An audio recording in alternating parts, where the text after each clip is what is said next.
Have you ever noticed how a single word can mean different things to different people?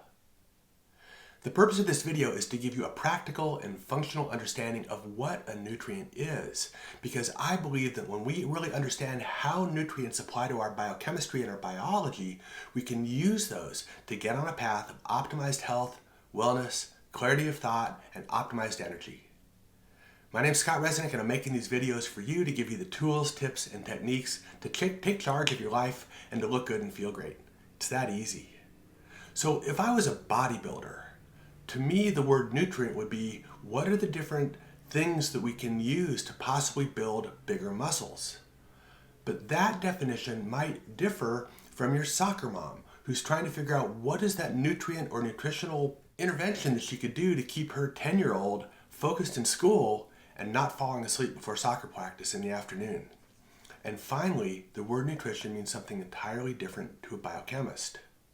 So stick around through this video, because I'm going to give you a different perspective. I'm going to help you to think different about what a nutrient does in the body, because with this understanding you can really begin to make some choices and really begin to get well. So the first and probably most important nutrient is oxygen. And I know it's typically not included in a list of nutrients, but if you think about it, that is the one nutrient that we cannot live without for only 5 to 6 minutes. The second most really important nutrient is water. And when we look at that, we can look at it from both a structural as well as a biochemical component. I mean, our body is 60 to 70% water. Our cells are filled with water, albeit a sea-like salt water.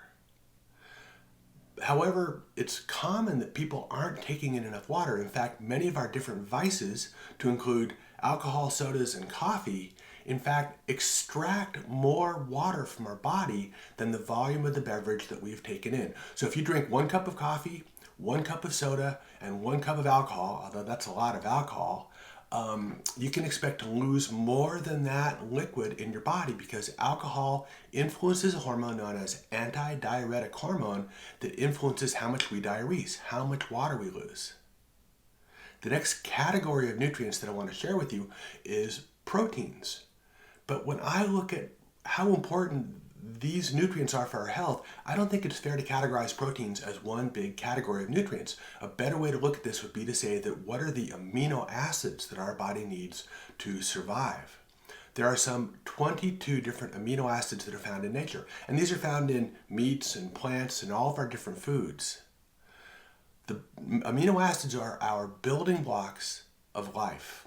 There are 22 amino acids and 9 of them are essential, which means that our body is not able to make those amino acids. If somebody has a diet which is deficient in those 9 amino acids, they're not able to create them. And that means that for their own protein manufacturing, they are going to be deficient in some of these critical building blocks.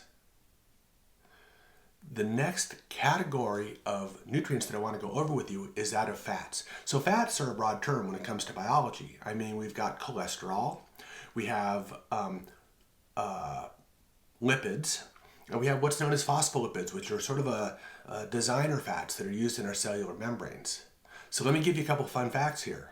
Turns out that the brain is something like 60% fat, and of that fat, a full 25% is cholesterol.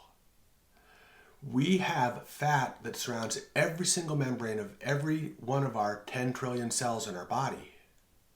So fat is pretty important for both the structural aspect, but dietary fat is also important for biochemical processes as well. We have our omega-3 fats, such as the fats that are found in olive oil, sardines, and salmon. These are super important for driving different biochemical processes that are related to inflammation. We also have, as I indicated, a great need for cholesterol, because cholesterol is present in every cell membrane and in a large percentage of the cells in our brain. We also see structural applications of fat in our nervous system as well. Fats create something known as myelin, and myelin surrounds nerves that allows nerve signals to actually take the rapid train as opposed to the local train. Nerve impulses get to places more quickly when we have adequate fats surrounding our nerves. In fact, multiple sclerosis is actually a condition in which we lose the ability to develop these insulating fats around our nerves, and the nerves don't work as well. Fats are also important for metabolic processes as well. Fats can be broken down into energy and entered into our different energy-making processes to make ATP, which is the single most important package of energy that a human body utilizes. Fats are pretty important because we get something like 9 calories per gram of burned fat, in contrast to only 5 when we burn proteins and carbohydrates. So when we have fats on our body, that's an excellent source of energy to keep us alive. The next category of nutrients are minerals. Now, minerals similarly have both a structural as well as a biochemical application in the body. One of the easiest ways to see how a mineral can be important for structure is think about calcium in our bones. Some of the biggest minerals that are really important for a human health are calcium, sodium, and potassium, because these are present across every cellular membrane, and we have dedicated hormones in our body to maintain the levels of sodium and potassium in our body. We can see potassium deficiencies, but I can tell you that that's most commonly done when we're taking a drug that loses potassium. We also have minerals such as selenium, magnesium, and zinc, and these are all important for both structural components of our physiology as well as the biochemical ones as well. The next category of nutrients are vitamins. Now, there are a ton of different vitamins, and they take a lot of different forms. We have the water-soluble vitamins. We have the fat-soluble vitamins, which are A, D, E, and K. Now, vitamins seem to be less involved in the actual structure of our body, and really they're more important for the biochemical reactions. They work as what's known as cofactors. A cofactor is anything that helps an enzymatic or a biochemical process to work better. It's like a catalyst.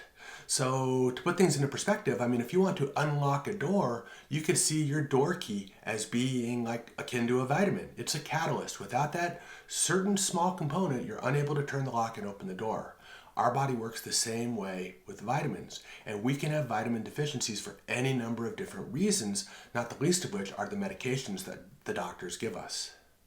And finally, we have carbohydrates. Now, carbohydrates are a nutrient, but they're really purely in the energetic category. We don't see a lot of structural benefit from maintaining carbohydrates, and if anything, when we consume too many carbohydrates, we do start to deposit those in the form of fats on our body, and that over time can start to have a negative effect towards our health.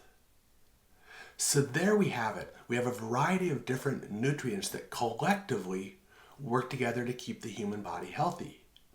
In these videos, you'll see that I have used in my patient practice for decades an almost systematic approach of different systems that, when stacked on top of one another, give us a body that works well, looks good, and feels good. I can tell you that establishing a good nutritional foundation is just that. It's the very bottom of these processes, because if we don't have the right number of nutrients, we can't drive our metabolic processes. We can't build our organs, tissues, and bones in the way that they need to be built and constructed. And over time, our body and its functions falters. So there you have it. I hope that's a different perspective, helping you to think different about how your body works. I'm Scott Resnick. I'm a doctor. I'm making these videos to give you good information. And of course, this is YouTube, so I'm obligated to say like, comment, subscribe. I'll respond to all of your comments personally. And of course, if you think these are valuable, share these with your friends. I will see you in an upcoming video. Take care.